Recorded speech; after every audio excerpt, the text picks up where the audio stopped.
When it was the local election, one of the things that we talked about and what really trying to highlight to a lot of people was the idea that when these reform people were talking about, oh, they can make cuts, they seem to be really insinuating that when they went in there, when they finally got in and they got their feet under the table, they would accidentally like kick over these treasure chests full of money and all kinds of stuff. And we're like, oh my word, where's all this money been all this time? Because they were making a lot of accusations against councils, like being corrupt, that they weren't spending money properly. And bear in mind, they've been in power this amount of time. Have they found any of that? No, they found no corruption. Have they found any waste? No.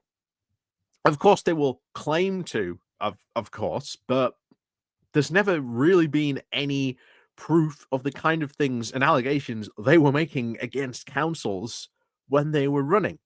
And remember, in literally a couple of months' time, they themselves are going to be in a position where they have to do their first budgets. And this is where, once again, they are going to find themselves in big, big trouble. Big, big trouble. Because, A, do they stick to that ideology that they can somehow cut all this, money, and then, things are going to continue on fine when they're not? So basically, they are not. Or are they actually going to have to admit to themselves things are more complicated than they realized? And recently, in the local government organization, one of the people for the reform group that is there now has come out and said, "Yeah, we're actually finding it more difficult than we actually first realized." And you're like, "Really, really?" But no, they are still performing dramatic feats of incompetence, and we are going to go over to today to Leicestershire, where of course the councillor, the obviously Harrison, is still insisting that he can lower the taxes without cutting any services in Leicestershire, despite the fact that their budget gap keeps on growing, and of course demand for services keeps on increasing. How can you then cut all that money and then say you are not going to cut services? So, as always, before we do get more into this, please do, of course, remember to click on the like, share, and of course, subscribe button. And of course, don't forget to ring the bell as well so you get notifications of when we go live and when we drop a new video. And of course, as always, there is the links down below. There's the Patreon page, there's the Buy Me Coffee link, there's the YouTube thank you button. And of course, as always, there is the YouTube membership down below as well. So thank you very much to everyone who does join that and help support the channel that way. So let's crack on then into this, because this might be worth coming back to when the budget time rolls around for Leicestershire. Or if you are in Leicestershire, probably remember these words when the budget rolls around in a couple of months. So, Reform UK insists it can lower taxes without cutting services in Leicestershire, despite now growing budget gaps. So, the leader of Leicestershire Council, Councillor Dan Harrison, has categorically told fellow councillors his intention was to reduce the council tax and to protect frontline services through efficiencies. So, this is always the ultimate thing of, oh, we're not making cuts, we're just making efficiency savings. Well, we've had 14 years. We've had 14 years of a Tory government tell us they weren't making cuts, they were just making efficiency savings.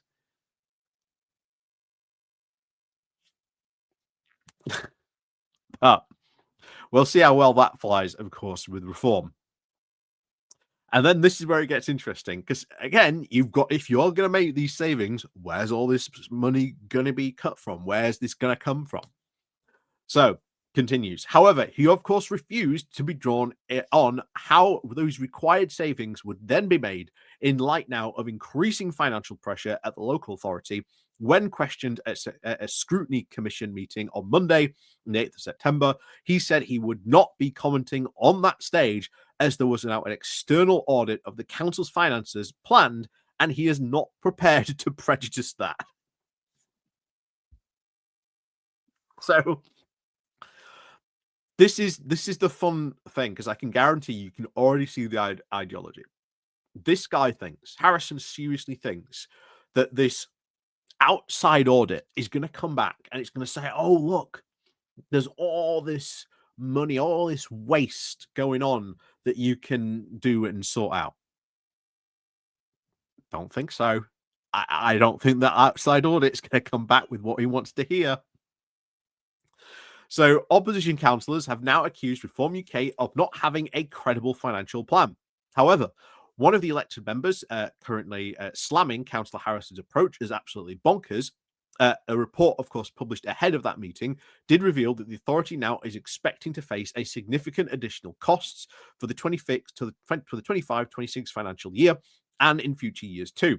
An additional £8.12 million already needs to be found for the year, compared to when the budget was agreed back in February.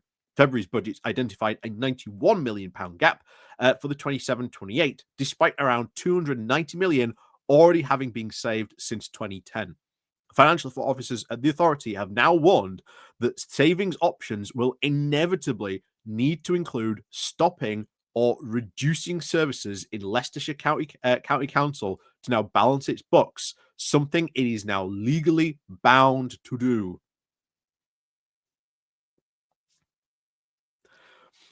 So remember, I've always said one of the big things that will really damage Farage if one of these councils has to announce bankruptcy. And we are seeing that.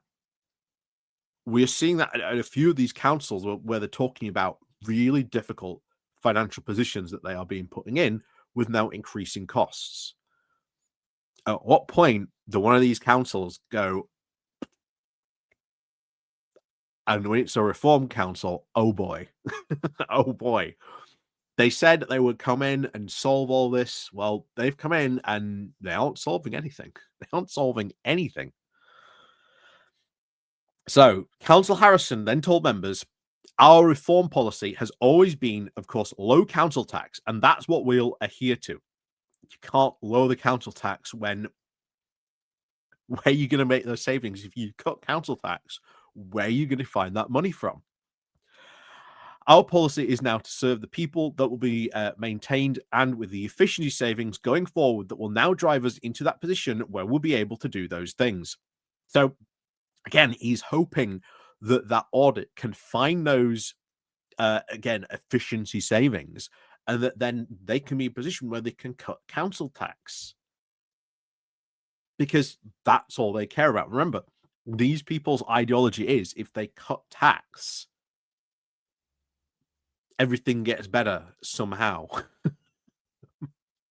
How, we don't know. But again, it's weird economics. Well, it's free market fundamentalism that they are addicted to. Anyway, he also went on to say, we will protect services. How will you do that when you are saying, yeah, we're going to cut council tax, we're going to make all these efficiency savings? How are these services going to operate? Anyway, when of course pressed, he did of course confirm that these tax cuts are aimed into the coming years of 26 and the 27 budget, which is now already facing an almost £40 billion budget gap. Every 1% rise in tax generates around 40 million now for the local authority. The Conservative leader of the opposition, Deborah Taylor, asked the officers present whether they actually believed it would be possible to balance the budget with council tax cuts. Again, it's not. Remember, the Conservatives themselves tried this, and what happened?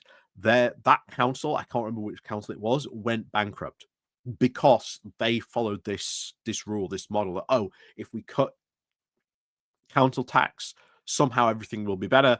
No, the council went absolutely belly up.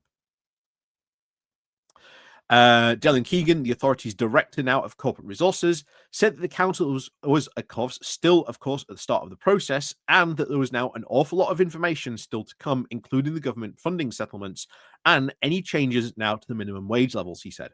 It is still too early in the process to say at the moment. Concerns were also now raised by opposition councillors over the planned external review of the council's books. Procurement is now already underway on this, and it is expected to be completed by the end of October.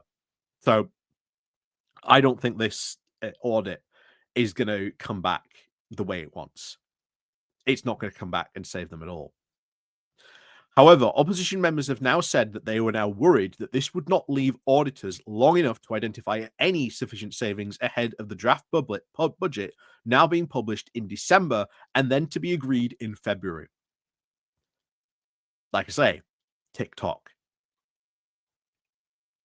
Conservative councillor of Gartree, Phil King, said the inevitably lateness now in the budget making process of this authority, given now that we have to find potential savings to bring forward now to our budget approval meeting in February, that does not leave a very long time to bring forward anything substantive.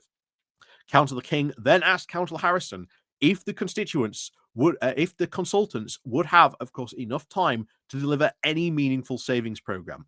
The leader said that he could not go into great detail about the review at the tender stage, but he said that he was, quote, confident of the impact enough for reform now to make decisions of importance. He is hoping everything that external audit brings in something good. When, of course, pressed by King on this, on whether he thought there was enough time to put together the saving programs between November and February, Harrison said he said they believed there was. However, Councillor King said he was now really concerned by the reform group's financial plans, adding that he did not think that he was credible that the efficiencies could even be identified in the time to allow the tax cuts to take place. It all comes back to the financial leadership and confidence in the leadership of this authority. And at the moment, I don't think I've got any, quite frankly. And after what I've heard today, I'm not sure that any of our residents will have much either, unfortunately.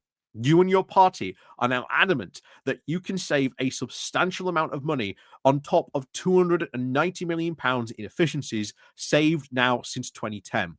Yet now an uncosted, unworkable program 3 months in, and in that time, the very same time, deliver tax cuts. What are you talking about? It all doesn't add up. It is unfunded tax cuts. It is bonkers economics. I think we're going to have to watch this scrutiny meeting at some point. Anyway, Councillor Harrison also then insisted that his administration, of course, did know what to do and are now getting on with the job, saying that dramatic and important early savings have already been suggested, which are... He also said that he would not share what those savings, of course, might be until it was appropriate. Oh, we've got all these savings. We've got all these savings. Look at how good they are. What are they? Won't share them until it's appropriate. He also added that the organizational groups need to give him a few more months to pull a plan together.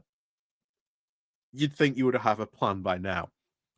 He said in just a few more months, and then hopefully, God willing, we'll come forward with a plan that is appropriate and works. God, he is living on hope that somehow that audit plan comes back and says, oh yeah, by the way, we found all this. We found all this.